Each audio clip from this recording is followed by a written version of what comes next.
Praise the Lord. இயேசுவின் ரத்தம் ஜெயம். தினமும் இயேசு நிகழ்ச்சிக்கு உங்களை கர்த்தராகிய இயேசு கிறிஸ்துவே நாமத்தில் வரவேற்கிறேன். செய்தியின் தலைப்பு: எதிர்பார்ப்பது நிச்சயம் நடக்கும். ஆதார வசனம் யோசுவா 14ஆம் அதிகாரம் 10-13 வரை உள்ள வசனங்கள். கர்த்தர் அந்த வார்த்தையை மோசேயோடு சொல்லி இப்போது 45 வருஷம் ஆயிற்று. இதோ இன்று நான் 85 வயது உள்ளவன். மோசே சொன்ன என்னை அனுப்புகிற நாளில் எனக்கு இருந்த அந்த பலன் இந்நாள் வரைக்கும் எனக்கு இருக்கிறது. யுத்தத்திற்கு போக்கும் வருத்தமாக இருக்கிறதற்கு அப்போது எனக்கு இருந்த பலன் இப்போதும் எனக்கு இருக்கிறது. ஆகையால் கர்த்தர் அந்நாளிலே சொன்ன இந்த மலை நாட்டை எனக்கு தாரும். யோசுவா காலேபை ஆசீர்வதித்து எப்ரோனை அவனுக்கு சுதந்திரமாக கொடுத்தான். பராக்கிரமசாலிகளே, ஆண்டவரின் பிள்ளைகளிடையே வெளியில் இருப்பவர்களைப் போலவே ஒரு பொதுவான மனநோய் பெரும்பாலானவரிடத்தில் உள்ளது. இந்த நோய் தம்மிடம் இருப்பதை அறியாமலேயே வாழ்ந்து கொண்டிருக்கிறார்கள். கடந்த காலத்தை குறித்த வருத்தம், எதிர்காலத்தை குறித்த பயம், இந்த இரண்டும் மேலோங்கி நிற்கும்போது தற்போது கையில் இருக்கும் நிகழ்காலத்தை விட்டு விடுகிறார்கள். கடந்த காலத்திற்குள் போய் நம்மால் ஒன்று செய்ய இயலாது. நடந்தது நடந்ததே. பாடுகள் அநேகம் இருந்திருக்கலாம். அவைகள் கற்றுக் கொடுத்த பாடங்களை பொக்கிஷமாக கையில் எடுத்துக்கொண்டு எதிர்காலத்தை குறித்த நிச்சயம், எதிர்பார்ப்பு, இப்படித்தான் இருப்பேன் என்று தேவ வார்த்தையின் அடிப்படையில் நல்ல சிந்தையோடு கையில் இருக்கும் நிகழ்காலத்தை பிரயோஜனப்படுத்தி கொள்ள வேண்டும். இது நம் கையில் தான் இருக்கிறது. கர்த்தர் 3 காலங்களுக்குள்ளும் நடக்கிறவர். எல்லாவற்றையும் சகலத்தின் நன்மைக்கு ஏதுவாக நடத்துவேன் என்று வாக்கு கொடுத்தவர். ரோமர் 8:28. இதையெல்லாம் பிடித்து கொள்ள வேண்டும். கடந்த காலத்தில் நாமோ பிசாசோ சூழ்நிலையோ கெடுத்து போட்டிருந்தாலும் தீமையின் நன்மையாக மாற்றுகிறவர், சாபங்களை ஆசீர்வாதங்களாக மாற்றுகிறவர், இருளை வெளிச்சமாக்குகிறவர் மாற்றி தருவார். யாருக்கு தருவார்? எனக்கு தருவார் என்று நிச்சயம் உள்ளவர்களுக்கு. எதிர்காலத்தை குறித்த பயம் இல்லாமல் எதிர்காலத்திற்குள் நான் நுழையும் முன்னே என் கர்த்தர் அங்கே நிற்பார் என்ற விசுவாசம் உள்ளவர்களுக்கு மாற்றி தருவார். என்னை தலையாக்குவார், நான் மேலாவேன் என்று எதிர்பார்ப்பு உள்ளவர்களுக்கு மாற்றி தருவார்.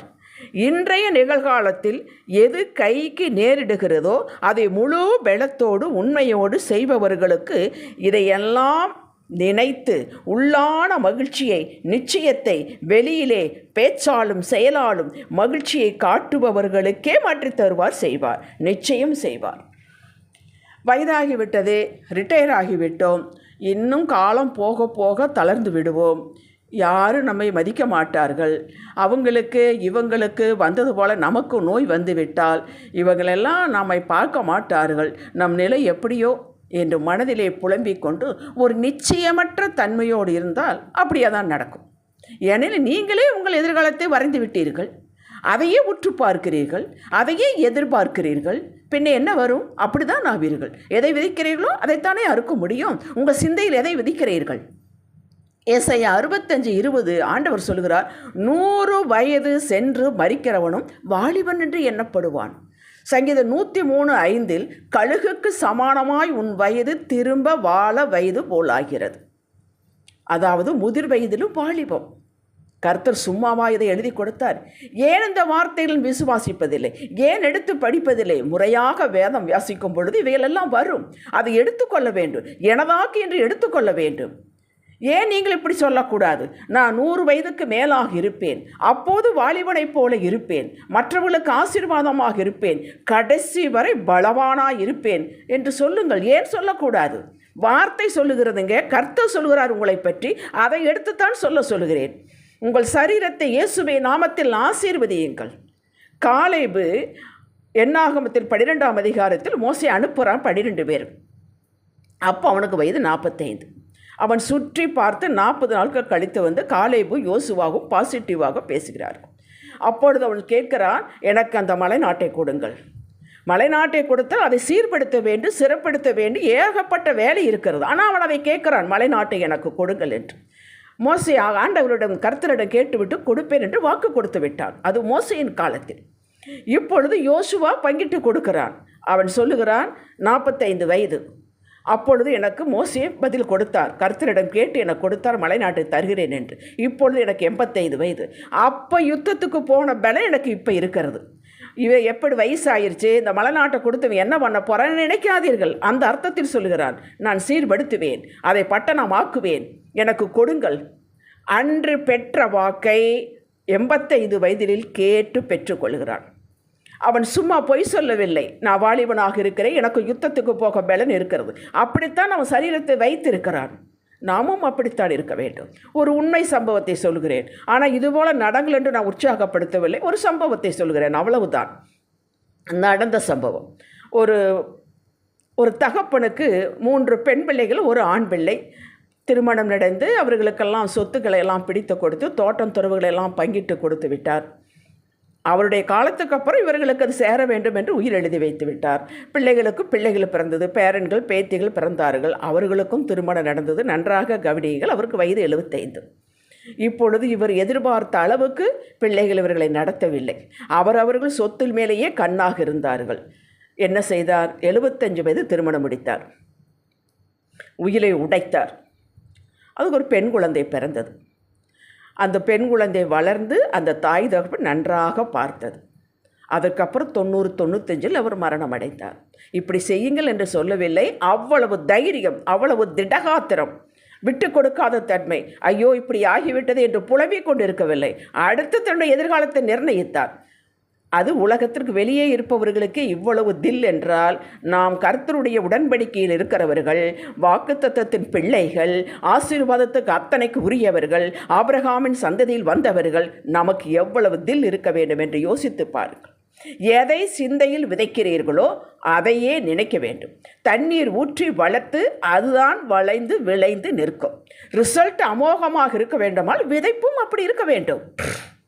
1 சாமுவேல் 17ஆம் அதிகாரத்தில் தாவீது கோலியாத்தை எதிர்த்து போகும் முன் என்ன பேசினார் என்பதை எடுத்து வாசியுங்கள். என்ன செய்வேன் என்று சொன்னானோ அப்படியே செய்தான். எதை கொண்டு செய்தான்? கர்த்தர் என்னோடு இருக்கிறார், தேவன் என்னோடு இருக்கிறார், நான் செய்வேன், உன்னை இப்படி ஆக்குவேன் என்றால் ஆக்கினான். நம்மவருக்கு ஒரு சந்தேகம், எதை வைத்து இப்படி சொல்லுவது? அப்படியே சொல்லி நடக்காமல் போனால் என்ன செய்வது? அப்போ ஏமாந்து போய் விடுவோமே, எதுக்கு இந்த வம்பெல்லாம்? வீராவாசமாக பேசி பின் வெட்கப்பட்டு போகணும், இப்படியே இருந்துடலாம் என்றால் அப்படித்தான் நடக்கும். 2வது பி பிளானே இருக்கக்கூடாது. ஒரே ஒரு பிளான், கர்த்தருடைய பிளான். அவருடைய வாக்கு என்ன சொல்கிறதோ அப்படித்தான் ஆவேன், விட மாட்டேன், உடும்பு பிடியாக பிடிக்க வேண்டும். யோபுவின் ஸ்டேட்மெண்ட்டை பாருங்கள். எல்லாத்தையும் இழந்தான், ரோட்டுக்கு வந்து விட்டான். சரீரத்தில் பிரச்சனை, கொட்டாங்குச்சியை வச்சு சரீரத்தை சொரிந்து கொண்டிருக்கிறான். கற்பனை செய்து பாருங்கள். அந்த நிலைமையில் அவன் வாயின் வார்த்தையை கவனியுங்கள்.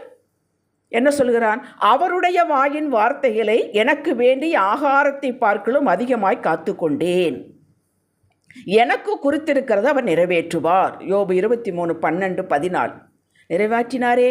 யோபு 42ஆம் அதிகாரம் 13-17 வரை உள்ள வசனங்களை வாசித்து பாருங்கள், எப்படிலாம் நிறைவேற்றினார் என்று. உங்களது வாயின் வார்த்தையின்படி நடக்க கடவுது, உன் விசுவாசத்தின்படி நடப்பதாக என்றுதான் கர்த்தர் சொன்னார். நடந்தது. இயேசு நேற்றும் இன்றும் என்றும் மாறாதவர். எபிரேயர் 13:8. வார்த்தையில், செயல்படுவதில், அன்பு செலுத்துவதில் மாறாதவர். அன்று நடத்தினவர் இன்றும் நடத்துகிறார், என்றும் நடத்துவார். உங்களுக்கு நடத்துவார், எனக்கும் நடத்துவார். அதை எடுக்கணும் கையில், துணிந்து எடுக்க வேண்டும். ஆண்டவருடைய வார்த்தை எடுக்க வேண்டும். விசுவாசத்தில் தைரியமாக இருக்க வேண்டும். கேட்பதில் பெரியவற்றை கேட்க வேண்டும். எனக்கு நடத்துவார், என் குடும்பம், என் பிள்ளைகள், வேலை, சம்பாத்தியம், வருமானம், எங்களது சுபாவம், தெய்வத்திற்கு பயந்து நடத்தல் நாளுக்கு நாள் மெருகேறும் என்று சொல்ல வேண்டும். அப்படியே நடக்க வேண்டும். சிந்தனையில் விதையுங்கள், அதையே தியானியுங்கள், எதிர்பாருங்கள், எதிர்பார்க்க வேண்டும். அப்படியே செய்யுங்கப்பா என்று ஜெபியுங்கள். வேறு மாற்று கருத்தே இருக்கக்கூடாது. இதற்கு மேற்சாக உங்களது செயல் இருக்க வேண்டும். என்ன செயல்? அதிகாலையில் தேவனை தேடுவது, சுறுசுறுப்பாக இருப்பது, சரீரத்தை பேணி காப்பது, சின்ன சின்ன எக்ஸசைஸ் பண்ண வேண்டும். சரீரத்தை அப்படியே விட்டுவிடக்கூடாது. சரீரம் இல்லாவிட்டால் ஒன்றுமே இல்லை. உணவில் ஒரு கட்டுப்பாடு, ஒரு ஒழுங்கு, தேவ உறவில் நிலையாக இருப்பது, வசனத்திற்கு முக்கியத்துவம் கொடுப்பது, இதிலே கவனம் தேவை. நாம் இதை செய்ய வேண்டும். இதைத்தான் செய்ய சொல்லுகிறார். நீதிமொழிகள் 23:7 அவன் இருதயத்தின் நினைவு எப்படியோ அப்படியே இருக்கிறான். இதை அசால்ட்டாக விட்டுவிடக்கூடாது. விழிப்புணர்வும் ஜாக்கிரதையும் அவசியம். சிறந்ததை, உயர்ந்ததை எண்ணுங்கள், எதிர்பாருங்கள், அப்படியே நடக்கும். உங்களது எண்ணத்திற்கு விரோதி கர்த்தர் அல்ல. அவர் ஆசீர்வதித்து உங்களை உற்சாகப்படுத்துவார். நீங்கள் மேலாவீர்கள், தலையாவீர்கள். 100 வயது சென்றாலும் வாலிபனை போல் இருப்பீர்கள். ஏன் 100 வயது வரை இருக்கக்கூடாது? நினைக்க வேண்டும். ஹல்லேலூயா. ஜெபிக்கலாம். அப்பா தகப்பனே, உங்களது சிந்தையில் இருந்ததை உமது வார்த்தையினால் சகலத்தையும் படைத்தேன். நல்லது என்று கண்டேன். நாங்களும் உயர்வானதை, சிறப்பானதை சிந்தையில் வைத்து அவைகள் உமது வார்த்தையின் துணை கொண்டு எதிர்காலத்தை படைப்போம். நீர் நிகழ்த்தி காட்டி எங்களோடு இருக்கிறீர் என்பதையும், உமது வார்த்தையின்படி கேட்டால் எல்லாம் நடக்கும் என்பதையும் உறுதிப்படுத்தி எங்கள் வாழ்க்கையில் காட்டப் போகிறதற்காக ஸ்தோத்திரம். இயேசுவின் நாமத்தில் பிதாவே, ஆமென். ஹல்லேலூயா.